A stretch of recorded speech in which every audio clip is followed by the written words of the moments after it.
I hope everyone have been keeping well and keeping safe. And I would like to start today with a quote. The tragedy of life doesn't lie in not reaching your goal. The tragedy lies in having no goal to reach. And you will find out later on today why I have used that quote. What we are going to look into is, can tragedies bring triumph? Let's talk about it with SABIA KHATUN today. Fear and fear of change, tragedies and transformation, the effects of fear of change. Will it captivate us? Will it inspire us? I will take you over to my guests. I have a few extraordinary guests with me today, which you will find out for yourselves once you just listen to them today. I will start with Paul Rogers, who is a transformation expert and also an author. This is very, very briefly, because I would like Paul, when after we've introduced him, to actually say a little bit more about what it is that he does. And he has joined us all the way from Canada. So welcome to Paul. Thank you very much. It's wonderful to be here. So thank you very much. Thank you for joining us, Paul. If I can take you over to our next guest, and he's joined us from Pakistan. His name is Kazi Ayaz Mahesar. He's known as an international director for a New Way Network. Again, I'm going to be very brief because I would like, our viewers to hear from the people themselves to say exactly what it is that they're involved with. So welcome on board. Can I call you, is it Kazi or Ayaz? Thank you so much. Ayaz will be better, and so good to be here with you tonight. Brilliant. Thank you very much. And yes, I will call you Ayaz. And last but not least, our beautiful guest, Sharon Ria, who has joined our show before previously. And she is... I can say so many things about Sharon, but she is a founder, which I'd like to introduce her as, of Our Hope, Their Future, and she is from UK. And again, she will be sharing few of the other things which she is deeply, deeply involved with. But I'd like to welcome Sharon again onto the show briefly first. So welcome, Sharon, again. Thank you very much. Great to be here. Brilliant. Okay, so why are we here today? In fact, I will be starting with Sharon because I'd like Sharon to begin and tell us what is fear and why do people fear? But before that, if you can just elaborate a little bit more about what it is that you do and a little bit more about, what it is that you're involved with that relates to our topic today, about tragedies and can it bring triumph? So over to you, Sharon. Thank you. Okay, not just a small question. We'll take a big one. Thank you. We have. I'm an empowerment specialist, and I believe in people finding their own power. I believe in people finding their own confidence, the ability to live their life their way. And what I found is fear holds people back. Now, you've got two different types of fear. One is the fight, flight, or freeze response that is essential for human life. The other are the layers of fears that are built up with during the years. And what I'm actually going to say is fear of change. And that is actually what we can be fearful of. And we're going to say why. And why a fear of change is when babies are born, they're brought up to have routines, because it's by routines that babies feel safe, they feel loved, they feel secure. And then those boundaries slowly get broader and broader and broader until they go to school. And then when they go to school, it gets bigger and bigger. But then again, in school, we have boundaries, we have rules. And yes, a lot of people respond really well to these. Some people don't. But as every parent on the planet knows, it is great when the kids are in school. The kids love their long holidays. But by the end of the holidays, they are bored. Yeah. They are ready to go back to the boundaries of school, of education. Now, that's one aspect of it. Then we've got the other aspect of it where right across the world, we've got different cultures. We've got different societies. We've got different norms. And we bring our children up in the society and culture to which we belong. Now, that was different 100 years ago when we didn't have TV, social media, internet, whatever. Yeah. That was great because it was a case of you grew up, did basically what was expected of you, and then, you know, lived your life happily ever after.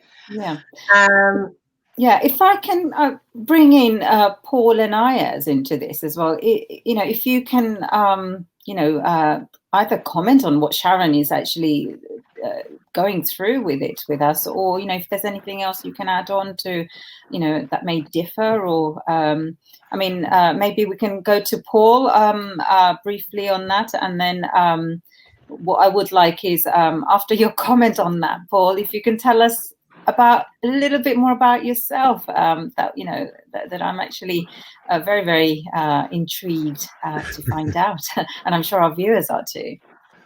No, I think Sharon is absolutely right that having a framework and some sort of structure to and the point really nicely made that actually when the kids get to a point where they need to go back to the school, they need to go back into that framework. And I think that is important. And as we well know that most of the fears are actually handed to us as scripts from other people.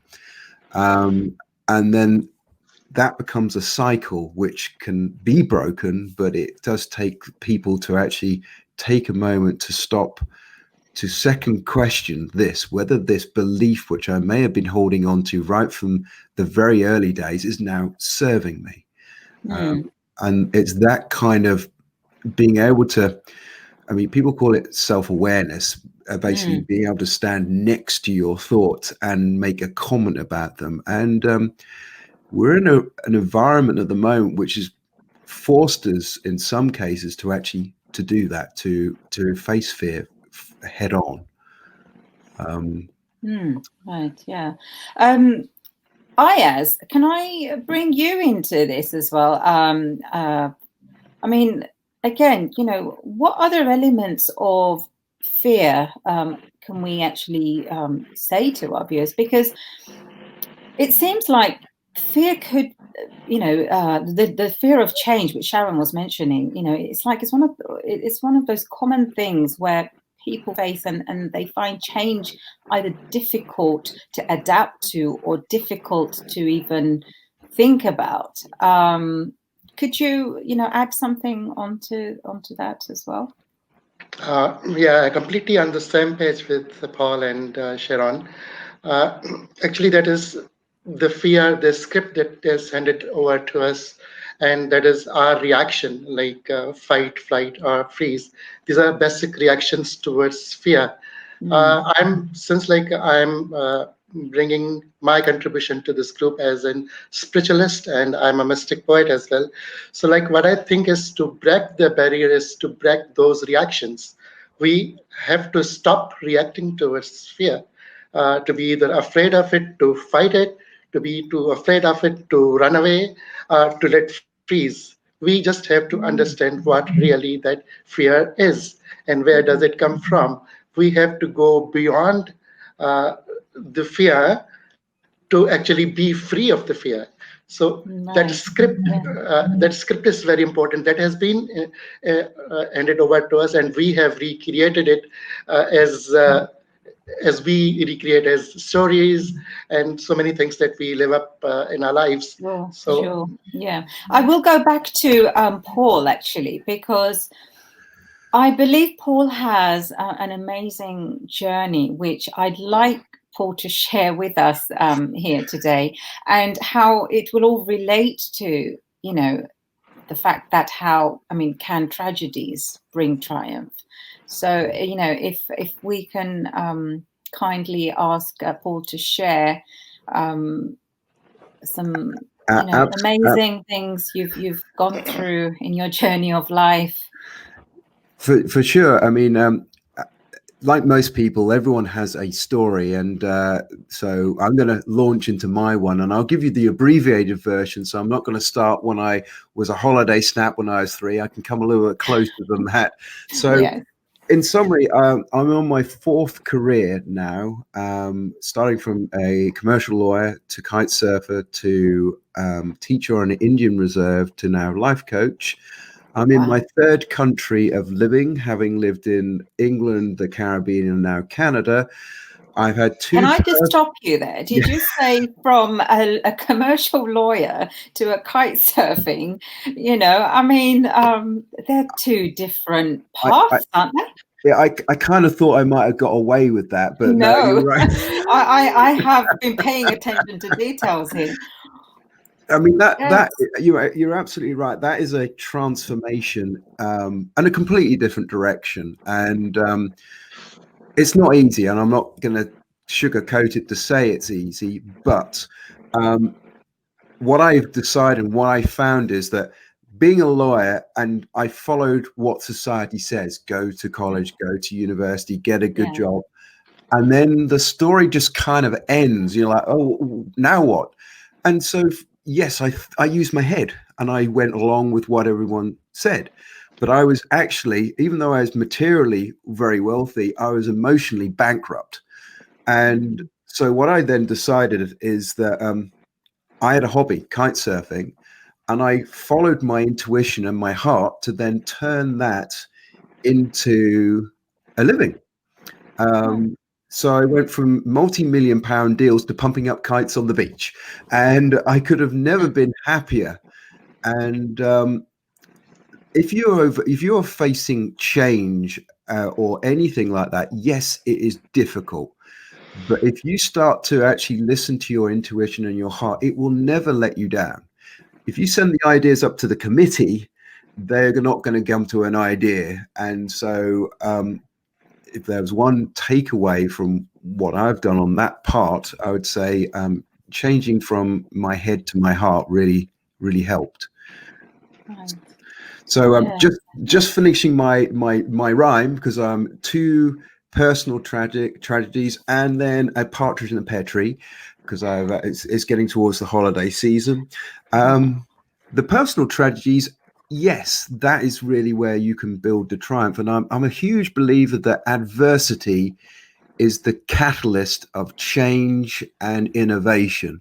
When you're in a comfort zone, it's very easy just to say, I'll put it off to another day. So I will give you the very bare bones of my 2 setbacks. First of all, I was diagnosed with skin cancer in 2014, which is something no one ever wants to hear. 3 surgeries later, I have managed to get rid of it, and also I am now 5 years clear and counting. Wow. You'd have thought that was kind of my thing, but that was just a warm-up act to 2018, when I was driving with my family in North Quebec back to our house. We drove over an unmanned crossing and a train hit the car. And it T-boned the car, took it 150 meters down the track, destroyed us and also the vehicle, quelle surprise. And from that, and I got asked this question on live radio recently, if you had your way, would you go back and change that? No. I'm thankful for what happened, because actually it's made me exactly who I am, and I'm here talking to you lovely people. And if that hadn't happened, we wouldn't ever be meeting. So I have a lot to terrible thing to say, actually. Well, it sounds like, that was your tragedy, for you. And, we will find out how that led on to the triumph that we want to see, if, what kind of triumph it was bringing into. Sharon, anything you can say on, we will go into more detail of Paul's tragedy. Any tragedies on your end, or anything that you can mention? Well, if you add Paul's tragedies to my tragedies, we'd be starting on the 10th day of Christmas and counting down. So, yeah, it's been an interesting journey. Terminal diagnosis on the 26th of February 2004 told me that I might not see 2004 out. A divorce followed. As they do. Yeah, as they do. And then 2 years later, I walked out on my partner with a baby, changing bag, car, and a buggy. Social services got my 2 kids from school because it was one of the worst cases of domestic violence that the police had seen. I then discovered, what was going through you at that time? A fight, flight, or freeze. I had been through the fight back. That hadn't worked. I had been through the freeze, where it's a case of, it sounds crazy, if I just get up in the morning and have all the house clean and everything. Nope, I think we've got a little disconnection there. You're back, Sharon? Yeah, I'm back. Okay, yeah, we're not sure what happened there. We lost you for a second, but you're back now. Sorry, you were saying? Basically, I went through the fight, flight, or freeze. So I'd literally get up in the morning, and just one incident was New Year's Eve. He had demanded a New Year's Eve party. I was up until 5 o'clock in the morning. I was back up at 7 because I was cleaning skirting boards and over the door frames. Please bear in mind that the year and a half before that, I was coming up to my 2nd anniversary of being told I was terminally ill. Right.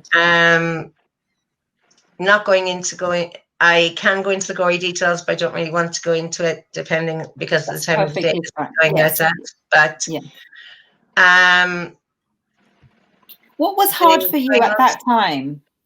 What was going through me at that time? Yeah, what was very hard for you at that time? I mean, in relation to the fears and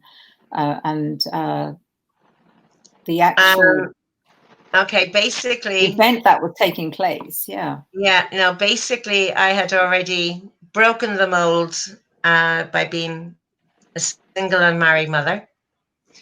I had already broken the mold by getting divorced. I had already broken the family mold by moving out of country, away from my mother. And I was trying very much to be the norm. So I was actually stuck in the fear cycle of, I can't do this again, because if I do this again, who's going to actually, believe this? Yeah. How can this happen again and again?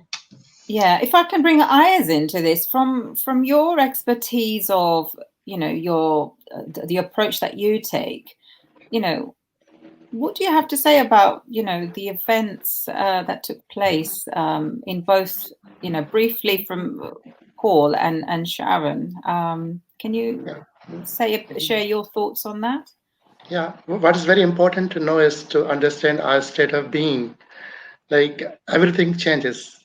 Even this moment will change. We want to remain in our comfort zones all the time.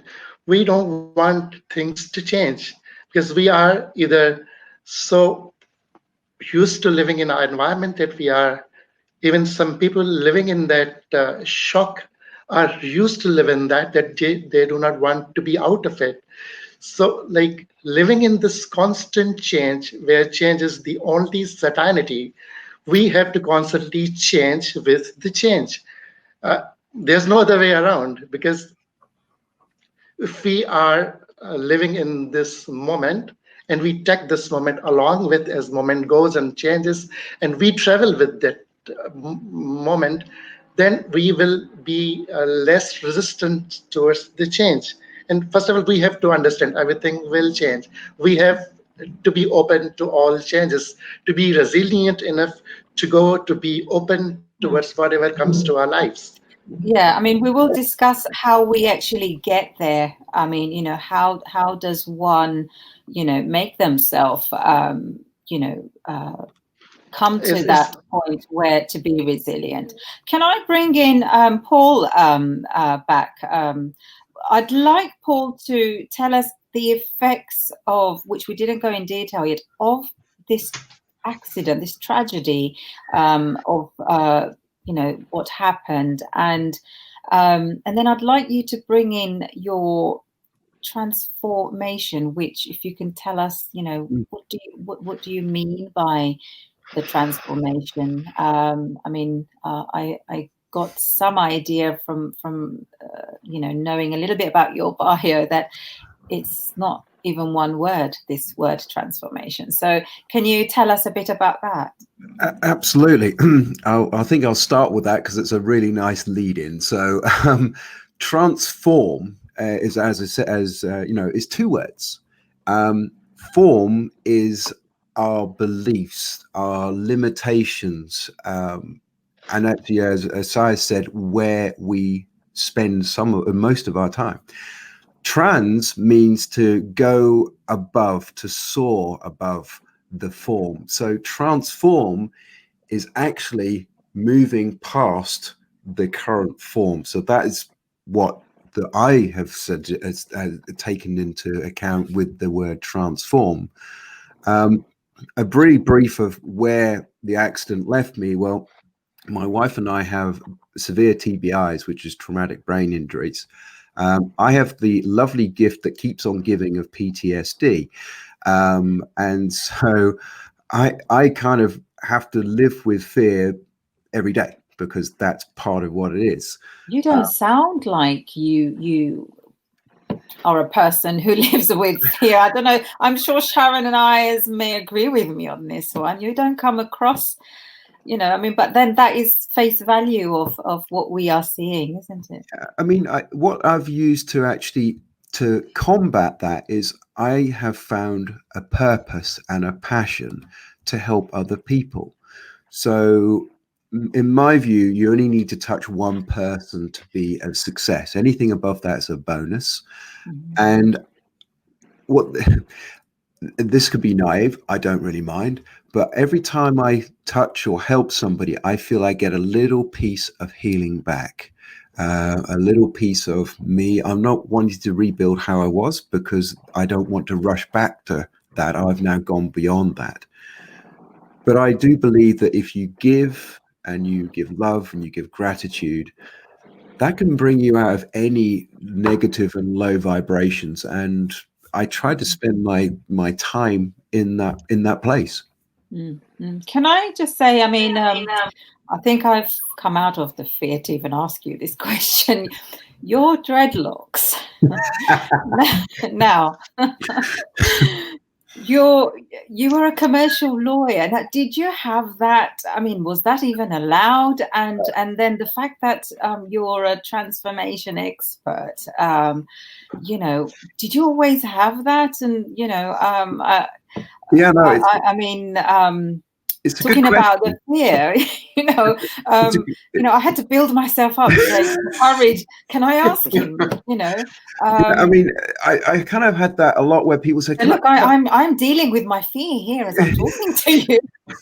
You see, the transformation in action. There you go. I've had people actually come up to me and say, "Do you mind if I touch that?" And they're like, "Ooh!" And so actually, I'd just like to say, this headband, all of them come off. This is not actually my. No, I'm joking. When I was a commercial lawyer, everyone's like, "Really?" No, it was a joke. Honestly, I don't want anyone pulling. When I was control yourself, Sharon. Yeah, I think they look very good on everyone. We should all have that. When I was a commercial lawyer, you act the part. So I had the commercial buzz cut, and I look very different to where I am now. And do you know what? I think that kind of style is a transformation itself. Now, I had these for 10 years, and I've got no intention of getting rid of them. And in fact, if you want to get rid of them, you have to cut them off. So yes, it is my real hair. That's the next question people usually ask. No, it doesn't smell. I can wash it is another question. So we wouldn't know. You're all the way in Canada, aren't you? Well, we're all virtual. I mean, the Canadians aren't quite used to it yet, bless their hearts. They're getting used to it because I am here, and that's my identity. Is that you? Is that you, Paul? We have no planes in the sky at the moment, so it can't be me. It sounded like something's flying above. Is that gone? It's gone. Well, I live right next to the border, so if there's a helicopter flying, somebody's either broken out of America or into America. So, okay. So going back, okay, I've overcome that now. Okay, well done. Asking you. Okay, so thank you for sharing that with us. But just going back to your tragedy, and how the transformation of it happened. Are you? Would you care to share with us? The extent of that accident and what actually took place. Yeah, I mean, my wife and I woke up 10 days later in ICU. I didn't know what ICU was. ICU was either. I have to look up not a new terms. And yeah, I mean, when I woke up to the joy of having a fractured neck, broken lumbar break 3 and 4, and a smashed skull. So that was kind of the treat I woke up to. And worse still, my parents who were in the UK, they got the call to actually get themselves over to Canada because they were going to have to make the decision to turn my life support off. So it's as serious as it can come. I've healed pretty much physically, but the mental side and the psychological side, that is still there. And I go on as many different platforms. Why? Because I just want to get out that actually, even in the darkest place, there is hope, that there is a way that whatever tragedy we're facing or trauma, that actually, if you look, things rarely come along with a big sign saying, "Hey, I'm opportunity." You have to look, and usually they're clothed in the clothing of endings or something which you can't at the time reconcile. And we all have that ability. We all have that ability. Show me somebody who has an easy story and an easy life, and I want to shake their hand. Why transform? I mean, well, you've defined a little bit about transform. Yeah, I mean, first of all, professionally, I've done a transformation. So 4 careers. But this one I am going to keep because this is actually who I am. 3 different countries. I'm kind of happy where I am. I just got given Canadian citizenship, so that I'm kind of excited about that. But the personal stuff, the stuff which is the hardest, the most averse stuff, the guys below, they're below at the moment, but the guys talked about mindset and how you confront this. And I believe everyone has a choice of either responding or reacting. Got it wrong way around. Yeah. Hey, I've had a bang on the head. Well, listen, I mean, I'm going to come back to you on this one. The fact that the 10 days that you're unconscious, and here you are, you know, talking with us today, but you know, they weren't small things that happened in that accident. You know, fractured bones and skulls, and I believe you know, there was some sort of paralysis that you know, took place. Would you care to share a little bit on that? Yeah, and this is for bonus points for your viewers. The very keen eye amongst you will see that this side of my face doesn't move. It's not me just pulling faces all the time. Fortunately that's stuck, and so that is paralyzed, and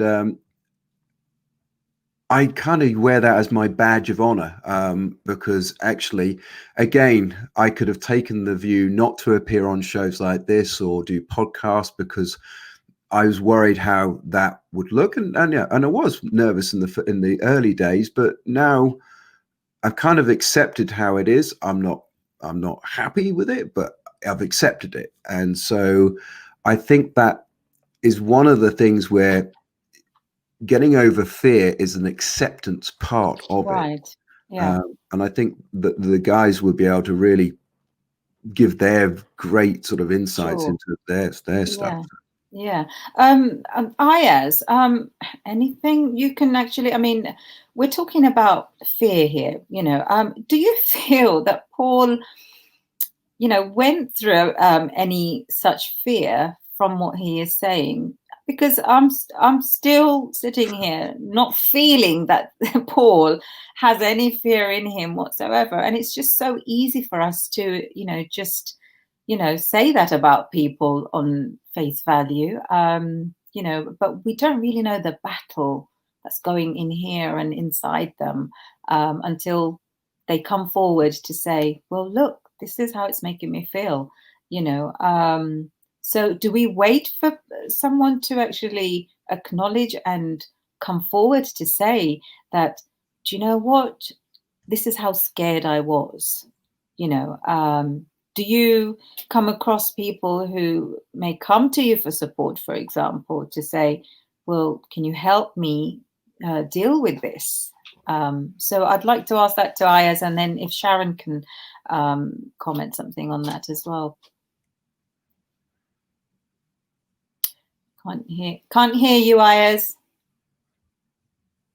Okay, I can't hear you. So we'll go. The host has muted my mic. You're back. You're back with us. Okay. Yeah. From the Paul's story, like yes, he was into fear, and he struggled with it, and that is how he actually healed himself within, and he transformed it. He conquered actually his own fear to be up, and yes. It happens sometimes spontaneous within individuals to fight their own fears. At times, yes, in my professional career, I have been dealing with colleagues and other people as well who actually describe their fear, but they're not confident enough to be very well versed in expressing their fear to that level. Sometimes you have to understand their fears, and then you have to adopt a strategy how to actually build the confidence to let them speak about it. So yeah, some people are very expressive, some are hesitant about their fears, and then it is for the person who is attending them to understand what they are going through. It's not an easy task, and it varies from the person to person. And yeah, but like change comes, like a caterpillar transforms to become a butterfly, and no butterfly would like to come back to get back to the caterpillar. So like this is the something that individuals have to respond towards change, and those who do not have to to go through lots of things and stuck and Sure. went Sure. through lots of mental issues as well. Yeah. So Sharon, some of the effects of the fear change. Can you give us an insight on that? And then I'd like to find out a little bit more from Paul about this transformation, and what was it that was captivating, or what people are finding inspiring. We are. We would like to, bring in as much insight as we can in the short space of time we've got. So back to Sharon's, what kind of effects of fear change, are we talking about here? Well, if you get too much bogged down, you've got two choices with fear. One is that you bury it and you hide it and you hope that it goes away. Sometimes, and I know this sounds horrible, sometimes the more instantaneous the tragedy, the less fear that you have to deal with beforehand. It's afterwards and after the trauma, that's when you have to deal with the fear. And that's then because what turns into PTSD, because the fight, flight, freeze cycle doesn't complete properly. However, when you're talking about fear of change, people might want to change their job. They might want to move house. They might want to do different things. And they can put that off because of fear of upsetting people, upsetting family, colleagues, etc., etc. And the list goes on. Right. But you can bury it.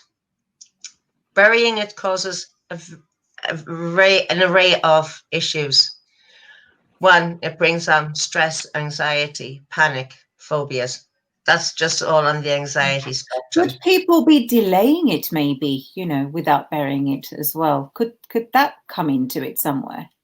They can delay it, but the thing is, when it comes, and part of my transformation was to start working energetically and to start working holistically, and then going into the science of the mind and the body. So my journey is pretty much practically similar to Ayaz's in that we've been on the same type of path.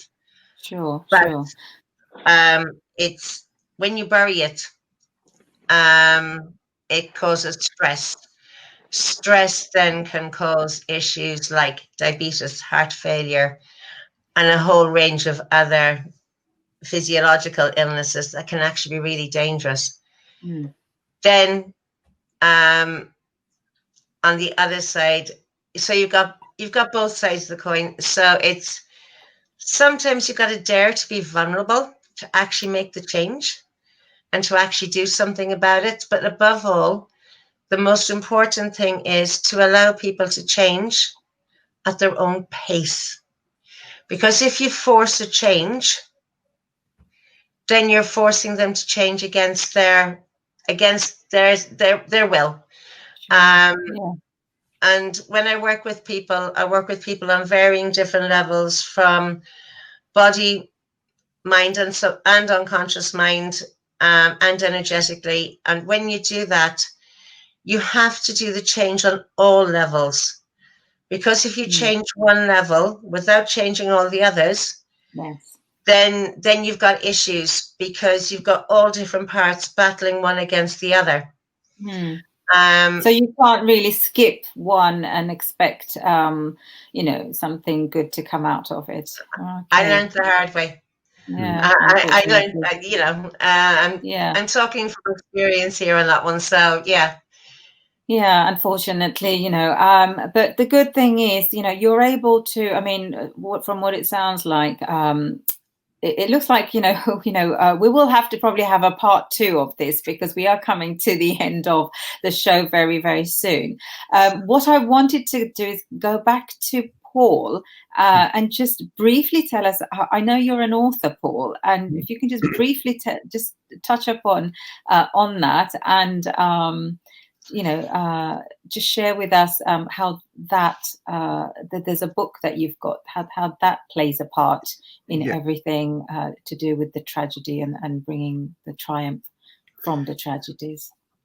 I mean, yes, absolutely. That I've written a series of books which are called The White Wolf Way, and it uses the black and the white wolf to tell basically a story, because I do believe in the power of the story. And this one, the first one, is about self-compassion.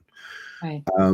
And very quickly, is I don't write under my name. I write under a pen name, which is going to be a whole topic for another conversation. So Yes, I'm going I believe it will have to be. You know? yeah, I'll stay out of that one. But very briefly, in the accident, the firefighter said that my dog, which is a white husky Malamute, jumped over the back seat onto land on my wife and 2-year-old at the time, and they would have not survived. Their lives would have been taken, and by saving them from certain death, he gave his life in the process. I never got to say thank you, so the books are my love letter, if for want of a better word, to The them. dedication to. Yeah.